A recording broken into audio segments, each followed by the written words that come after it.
ভাষায় আল্লাহ তাআলা বলেছেন আনফিকু মিম্মা রাযাকনাহুম, তোমরা ব্যয় করো আমি তাদেরকে যে রিজিক দিয়েছি, রিজিক থেকে ব্যয় করার পথ কোনটা?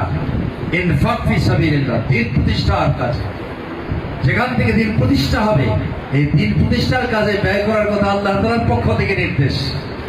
তারা যদি কোরআনুল কারীমের এই কথাগুলো মানত, তারা যারা নেয় এটা তাদের চাঁদা, চাঁদা মানে হলো নিজের পকরস্থ করেছে। আর আমরা আপনাদের কাছ থেকে যা নেই তা বাধ্যবাধকতা নয়, সন্তুষ্ট করে নয়, আপনার পক্ষপাতের সক্ষমতা অনুযায়ী এবং নিঃসন্দেহে আপনি যা দান করেন সওয়াবের আশায়, নাকি বলেন? এটা একটা ভালোবাসা, এটা হৃদ্যতা, এটা সহমর্মিতা। আর যারা করে তারা সন্তুষ্ট করে, হুমকি দেয়, এতদিন অমুককে খাওয়াইছে বিয়ে, এখন আমাদেরকে দিতে হবে, ভাগ বসায়।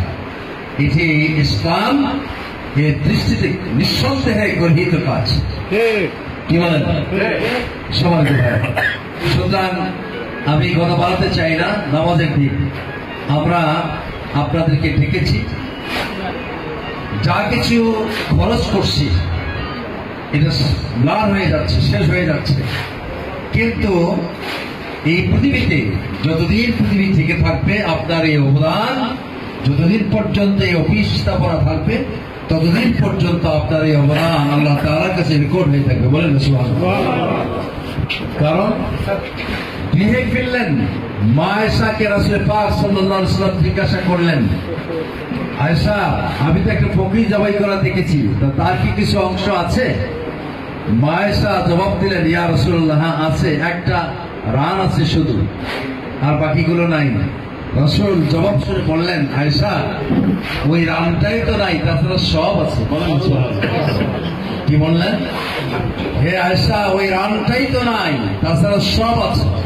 তার মানে তুমি তোমার পরিবারের জন্য যে রানটা রেখেছো খাওয়ার জন্য, সেটাই নিজের খাওয়ার জন্য রেখেছো, আল্লাহ তাআলার কাছে এটা পাওয়া যাবে না।